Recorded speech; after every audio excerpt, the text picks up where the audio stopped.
Hello दोस्तों, good morning. स्वागत है एक बार फिर से आप सभी का एमजेटी एजुकेशन में। दोस्तों आज है 18 अप्रैल। आज की वीडियो में हम लोग बात करेंगे 18 अप्रैल 2022 के मोस्ट इंपॉर्टेंट करंट अफेयर के क्वेश्चंस के बारे में। लेकिन आगे बढ़ने से पहले आप लोग कमेंट करके बताओ 18 अप्रैल को कौन सा दिवस मनाया जाता है। वीडियो को पसंद आए तो लाइक करना, शेयर करना और चैनल पर नए आए हो चैनल को सब्सक्राइब जरूर कर लेना। आप लोग के लिए दोस्तों 3 महीने की महत्वपूर्ण करंट अफेयर की ई बुक आई हुई है। जनवरी फरवरी मार्च पूरा 100% कवरेज है। इसको आप ले सकते हो जाकर के एमजेटी ऐप पर। अगर आप एमजेटी ऐप पर लेने में प्रॉब्लम फेस करते हो तो आप इसे व्हाट्सएप से यूपीआई के माध्यम से भी प्राप्त कर सकते हो। हिंदी और इंग्लिश दोनों लैंग्वेज में अवेलेबल है। आप जाकर के व्हाट्सएप नंबर डिस्क्रिप्शन में दिया गया है, वहाँ से संपर्क कर सकते हो। इसके अलावा आरआरबी एनटीपीसी का दोस्तों बैच आया हुआ है, इसको भी आप ले सकते हो। इस पर अभी 20% का डिस्काउंट चल रहा है, आप फ़ायदा उठा सकते हो इसका। चलिए तो बात करते हैं लास्ट डे के क्वेश्चंस की, कहीं आप भूल ना जाओ, इसे रिवीजन कर लो क्विकली। तमिलनाडु ने 14 अप्रैल को समानता दिवस के रूप में मनाए जाने की घोषणा की है बी आर अम्बेडकर जी की जयंती के अवसर पर। पेरिस हाल ही में 20वीं भारत फ्रांस संयुक्त स्टाफ वार्ता आयोजित किया। तमिलनाडु ने ही नेशनल बास्केटबॉल चैंपियनशिप जीता हुआ है और विक्रम सिंह मेहता और बी एस धनोआ इन दोनों को अभी हाल ही में इंडिगो एयरलाइंस ने स्वतंत्र रूप से गैर कार्यकारी निदेशक यानी नॉन एग्जीक्यूटिव डायरेक्टर नियुक्त किया है। और अभी कोटक महिंद्रा बैंक ने कोटक FYN नाम का एक पोर्टल लॉन्च किया हुआ है। अभी दोस्तों उड़ीसा के मुख्यमंत्री नवीन पटनायक ने पुरुष हॉकी विश्व कप 2023 के लोगो का अनावरण किया है, लोगो लॉन्च किया है। 2023 का पुरुष हॉकी विश्व कप उड़ीसा में खेला जाना है, राउरकेला और भुवनेश्वर में। असम में अभी रोंगाली बोहाग बिहू महोत्सव मनाया गया। असम में 3 बिहू महोत्सव मनाए जाते हैं और 3 में से ये एक है, ठीक है। नई दिल्ली में अभी हार्वर्ड यूनिवर्सिटी के HPAIR ACONF 2022 की मेज़बानी हुई और नई दिल्ली में भारत ने इसकी मेज़बानी की। भारत के आवास और शहरी विकास मंत्रालय के द्वारा अभी स्वनिधि से समृद्धि योजना लॉन्च की गई है। ये PM स्वनिधि योजना जो थी उसी का एक्सटेंशन है।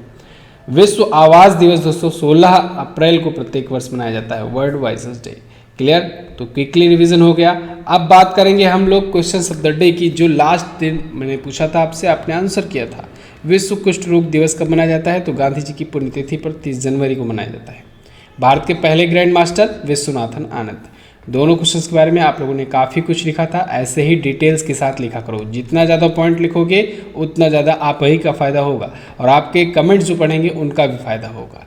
तो चलिए अब शुरू करते हैं वीडियो। आज के शानदार और ज़बरदस्त करंट अफेयर को देखते हैं। पहला क्वेश्चन आपके सामने, किस देश ने आयरन बीम नामक मिसाइल का सफलतापूर्वक परीक्षण किया है? तो अभी हाल ही में इजराइल ने दोस्तों आयरन बीम नाम की मिसाइल का सफलतापूर्वक परीक्षण किया है, या कहें आयरन बीम नामक एक एंटी डिफेंस मिसाइल सिस्टम का परीक्षण किया हुआ है।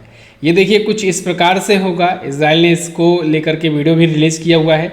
ये बेसिकली लेजर बीम के माध्यम से डिस्ट्रॉय कर देगा ऑब्जेक्ट को, चाहे वो ड्रोन हो, चाहे वो कोई हवाई हमला हो। अगर 7 किलोमीटर के रेंज में आता है तो उसे लेज़र बीम के थ्रू डिस्ट्रॉय कर सकेगा।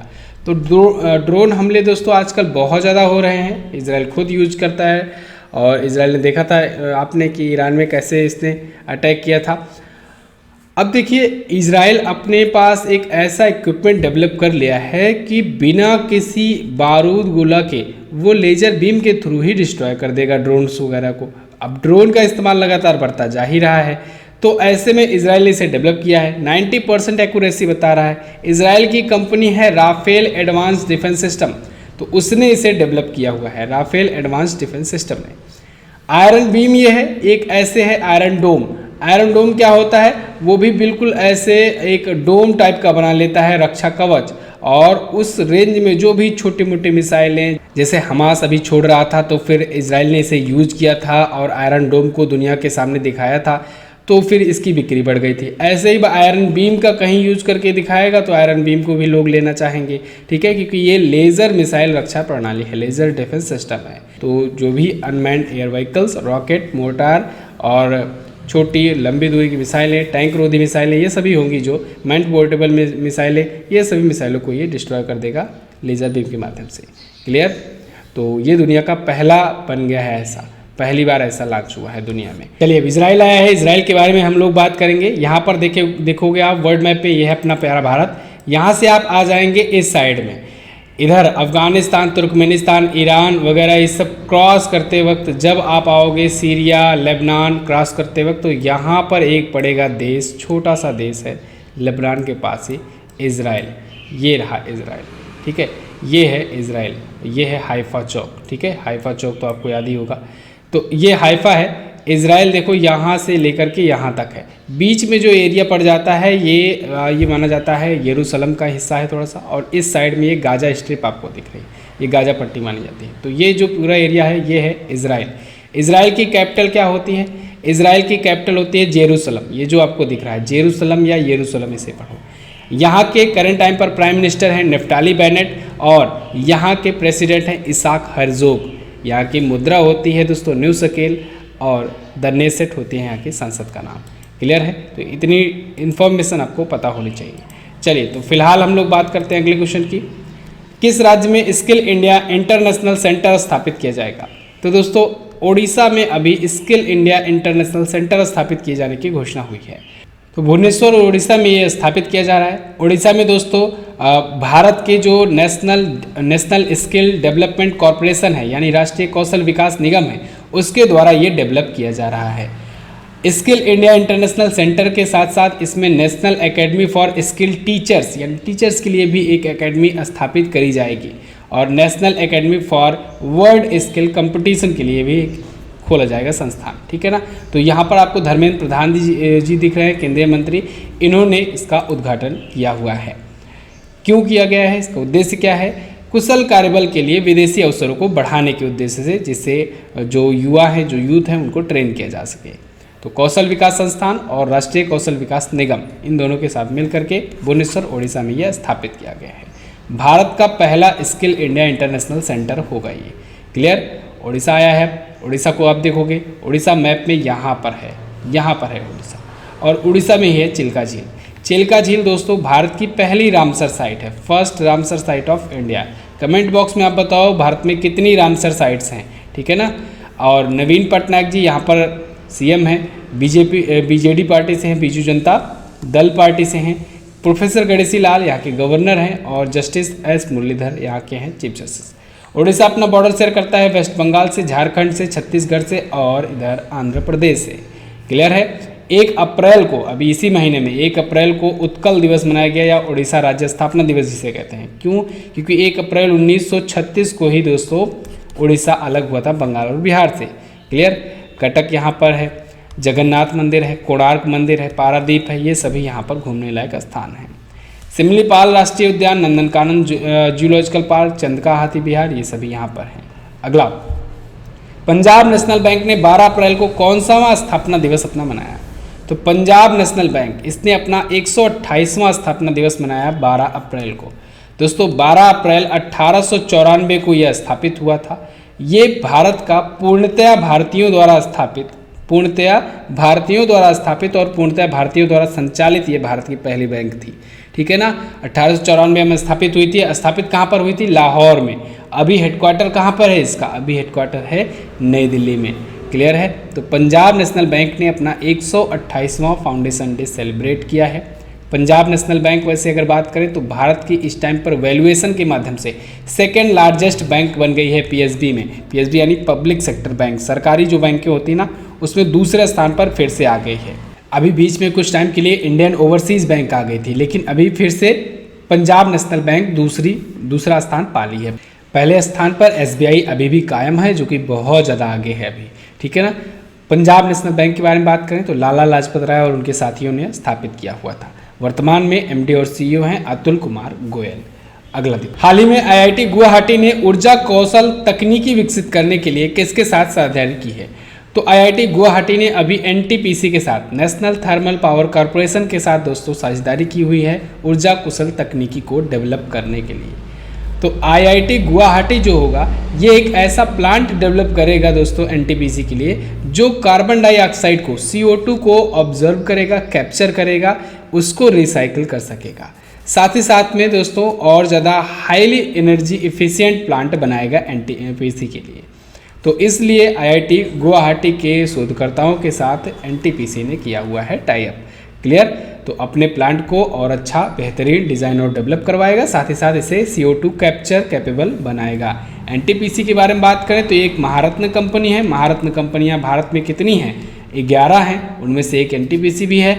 1975 में स्थापित हुआ था, नई दिल्ली में हेडक्वार्टर है और महानिदेशक हैं गुरदीप सिंह।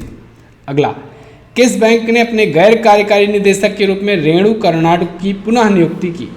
तो दोस्तों अभी हाल ही में HDFC लिमिटेड ने गैर कार्यकारी निदेशक के रूप में नॉन एग्जीक्यूटिव डायरेक्टर के रूप में रेणु कर्नाड को एक बार फिर से नियुक्त कर दिया है। रेणु कर्नाड यहाँ पर आपको इमेज में दिख रही हैं।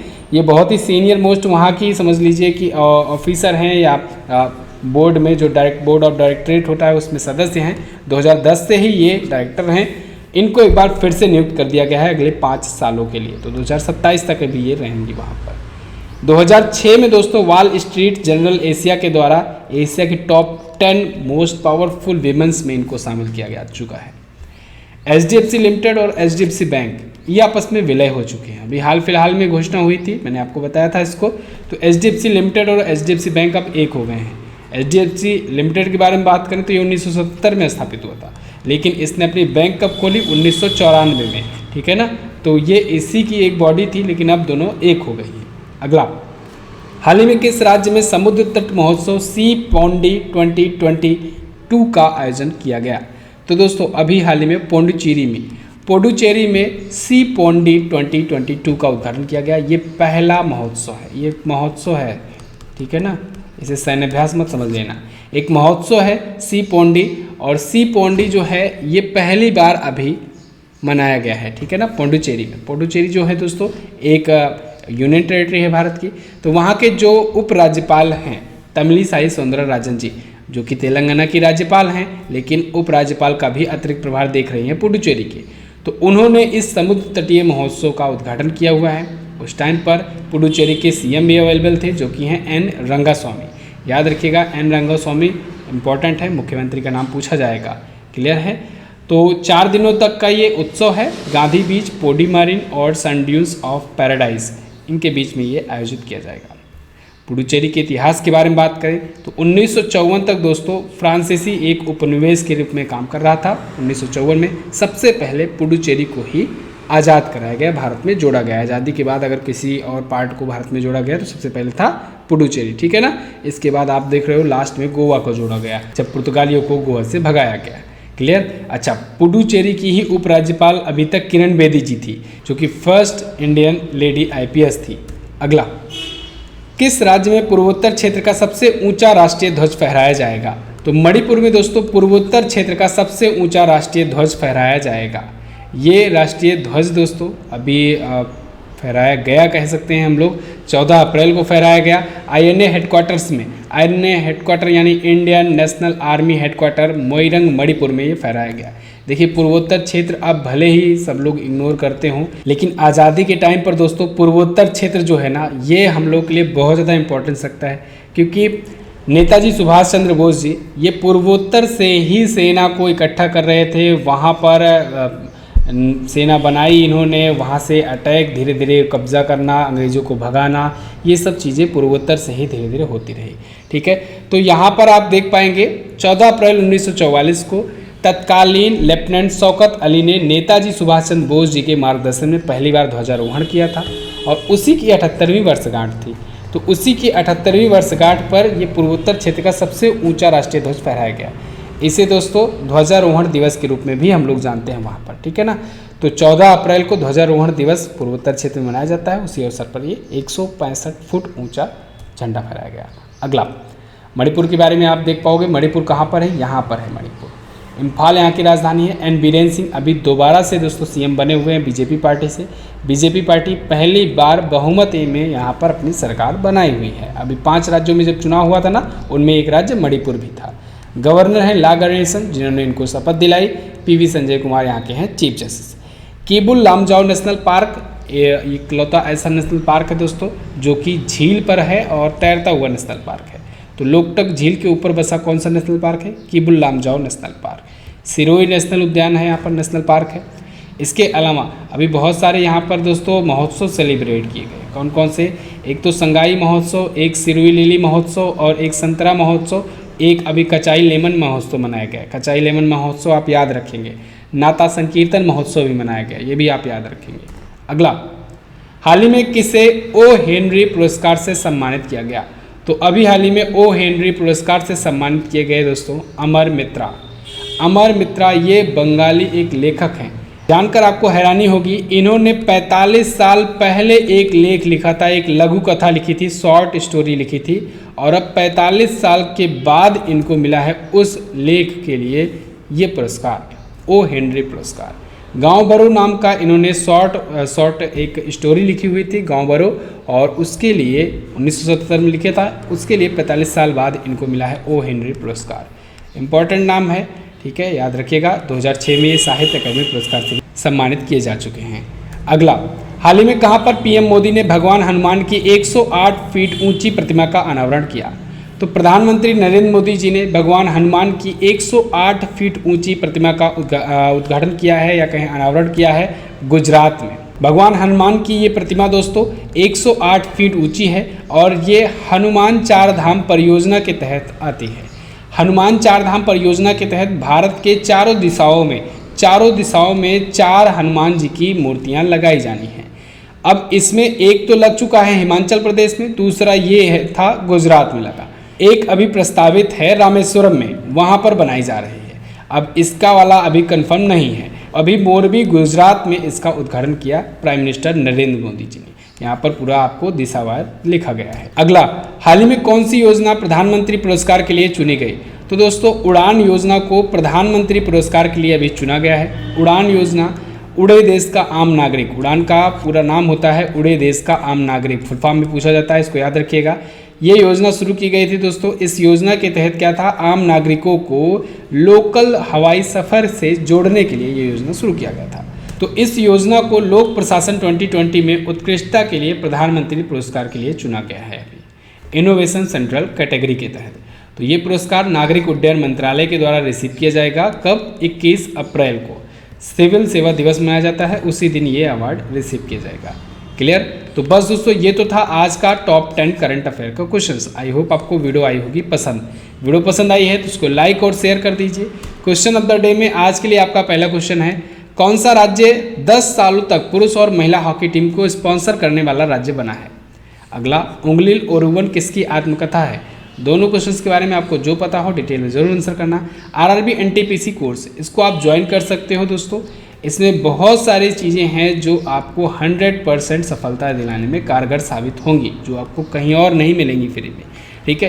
तो ये बिल्कुल प्रीमियम कोर्स है, इसको आप ले सकते हो आरआरबी एनटीपीसी CBT 2 का MZT ऐप पर जाकर के। सिंपली गूगल प्ले स्टोर पर जाना है, MZT ऐप डाउनलोड करना है, यहाँ से वीडियो कोर्स सेक्शन में जाना है।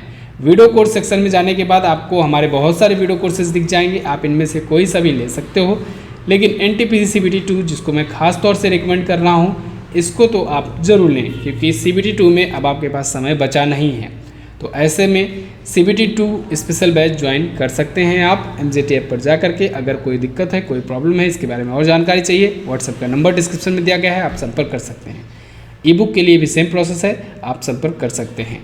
चलिए बस फिलहाल रखते हैं इतना ही वीडियो में। वीडियो को एंड तक देखने के लिए बहुत बहुत धन्यवाद। मिलेंगे अगली वीडियो में, तब तक के लिए नमस्कार, जय हिंद, वंदे मातरम।